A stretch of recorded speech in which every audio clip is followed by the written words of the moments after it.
तो वो प्राण बनता है, वो चिंतन बनता है, जो पूर्णता बनती है कि वह संचारी भाव को समाप्त करते हैं और गुरु मंत्र के माध्यम से ही संचारी भाव समाप्त होते हैं। अर्थात जब धीरे धीरे शिष्य उस एक अपने शिष्यता के प्रकाश पर आ जाता है, तब उसे गुरु कला को दिखता ही नहीं है, तब वह सही उसमें शिष्य बनता है, शिष्य हो जाता है। केवल गुरु दीक्षा लेकर या गुरु सिद्ध लेकर वह शिष्य एक शिष्य का है, लेकिन शिष्य की पूर्णता तक नहीं पहुंचा। शिष्य पूर्णता तक पहुंचने के लिए उसे जब चारों तरफ जब कहीं भी कुछ भी देखे, जब वह सदगुरु दिखाई दे, तो वह अब सही अर्थों में शिष्य है। तुलसीदास जी अपने भक्ति के, अपने राम की भक्ति के माध्यम से इतना अधिक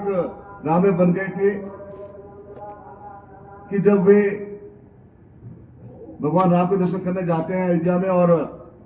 भगवान राम की मूर्ति देखते हैं, जब कृष्ण की मूर्ति देखते हैं, कृष्ण को देखते हैं, वृंदावन जाते हैं, तो उन्हें कुछ प्रसन्नता नहीं, अनुभूति नहीं होती। उनके लगता है कृष्ण की मैं देख रहा हूं, लेकिन मुझे कुछ अनुभूति नहीं हो रही, वो क्योंकि वह राम में हो चुके थे। जब वह राम की क्रिया करके, राम को चिंतन लेकर जब वह भगवान श्री कृष्ण को देखते हैं, तब वो उनकी अनुभूति होता है, वो उनके आनंद प्राप्त होती है, जब वो उनके दर्शन करके वह उन्हें चिंतन प्राप्त होता है। अर्थात वे भगवान श्री कृष्ण को भी भगवान राम में देख रहे थे। जब तक वो राम की पूरी चित्र उनके सामने नहीं आता कि वह धनुष लिए है, ताबू चले, वर्ष चले, ऐसा है, सुगर सर्विस है, ऐसा है, एक अलग कीर्ति, एक अलग प्रभाव है। जब वह कृष्ण को देखकर उनकी अनुभूति नहीं हो रही थी, जब कृष्ण के रूप को देखकर जब राम को अंदर देख रहे थे, तब उनकी वह अनुभूति हो रही थी। इतना भी अधिक अपने जीवन में राम में हो गए थे। और यही ये चिंतन ही क्रिया होती है कि जब वह नित्य गुरु मंत्र के माध्यम से जब वह नित्य कार्य करता रहता है अपने संसार में, जब वह कर रहा था कि मैं कोई भी कार्य कर रहा हूं, चाहे वह सामाजिक कार्य कर रहा हूं, चाहे वह नौकरी कर रहा हूं, चाहे वह बिजनेस कर रहा हूं, चाहे कर रहा हूं, जब निरंतर रोज गुरु में होता चलता है, गुरु की क्रिया होती, गुरु के चित्र उसके सामने होता चला जाता है, तब वह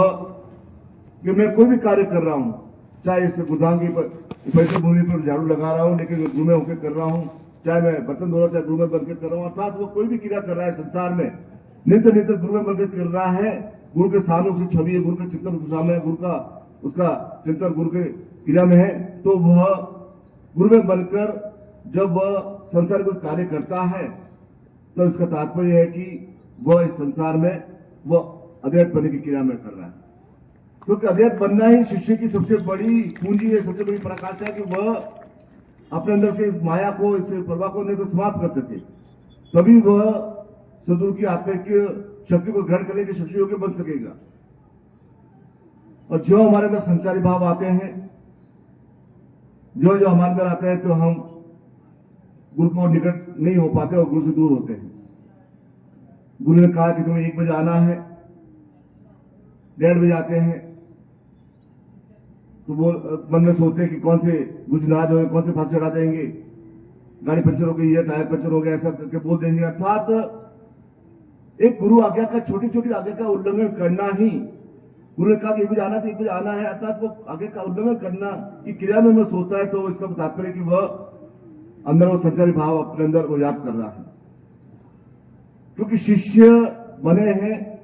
तो शिष्य बनना अर्थात सदगुरु आध्यात्मिक चेतना प्राप्त करने की योग्यता हमें प्राप्त हो चुकी है, लेकिन उस पर किस प्रकार से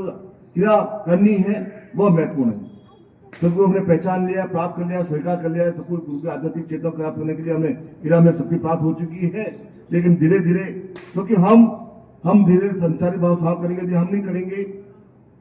तो हम अपने आप में शिष्य नहीं बन पाएंगे। आस पड़ोस व्यक्ति यदि हमें जागृत नहीं करेंगे, लेकिन आस पड़ोस व्यक्ति धुनी गाने बजाएगा, सामाजिक प्राणी हमारा दूसरा जो हमारा सामाजिक प्राणी वो अलग क्रिया करेगा, तो उसके माध्यम से हमारे अंदर एक वो संजय होगा, तो इन का व्याप्त हमारे पर नहीं हो और हम इस संचारी भाव को जागृत करने के लिए और अधिक क्षमता प्राप्त कर सकें। और वह उस ईश्वर द्वारा पता चले संचारी भाव जो हृदय है, जब हृदय में सदगुरु स्थापना होती है, हृदय में गुरु को एकाग्र होता है, हृदय में गुरु की क्रिया होती है, जब हृदय में पूर्ण से चेतना व्याप्त होती है, तो वह उसका परिमार्जन होता है, अर्थात संचार भाव का परिमार्जन होता है। जब किसी कच्चा कच्चा प्यार होता है, और जो कच्चा कच्चा प्यार होता है, जो प्रेमी प्रेमिका होती है, जब उसे पूछा जाए कि ईश्वर कैसा है, तो वह ईश्वर का वर्णन नहीं करता है, वह वर्णन करता है अपनी प्रेमी प्रेमिका का, कि ऐसा उसका रूप है, उसकी ऐसा लट है, उसकी ऐसी आंखें हैं, उसकी ऐसी बह है, उसकी ऐसी त्वचा है, ऐसा ऐसा शरीर है, ऐसा ऐसा, अर्थात वह उस प्रेमी में इतना एक डूब चुका होता है कि वह उसके अलावा कुछ दिखता ही नहीं है। यदि उससे पूछा जाए कि ईश्वर कैसा है, उसका रूप कैसा है, तो वह अपने प्रेमी के रूप बताता है, क्योंकि उसे एक प्रेम में हो चुका है, वो प्रेमी बन चुका है, प्रेमी बन चुकी होता है, उसके संसार में उसके अलावा कुछ दिखता ही नहीं है, क्योंकि उसके अंदर कच्चा कच्चा प्यार है, तो संसार में हर जगह उसे वही दिखाई देता है। और हम अपने आप में इस संसार में एक शिष्य है, और शिष्य का अर्थ ही प्रेम है। जहां प्रेम नहीं होगा वह शिष्य हो नहीं सकता, जिसके अंदर प्रेम नहीं होगा वह शिष्य बन ही नहीं सकता। और प्रेम बनने के माध्यम से निश्चय करने की क्षमता प्राप्त होगी, मैं सब कुछ अपने चरणों में सौंप सकूं, अपने आप को त्याग कर सकूं। त्याग करने की भावना ही प्रेम के माध्यम शिष्य बन के उत्पन्न होती है। इस संचारी भावों से युक्त रहता है, विचारों के खिलाफ रहते, वह प्रेम कर नहीं सकता, और जो प्रेम नहीं सकता वो सच्चे बन नहीं सकता। हमारे अंदर प्रेम के माध्यम से सदुर क्रिया हमें अंदर उत्पन्न हुई है, और हम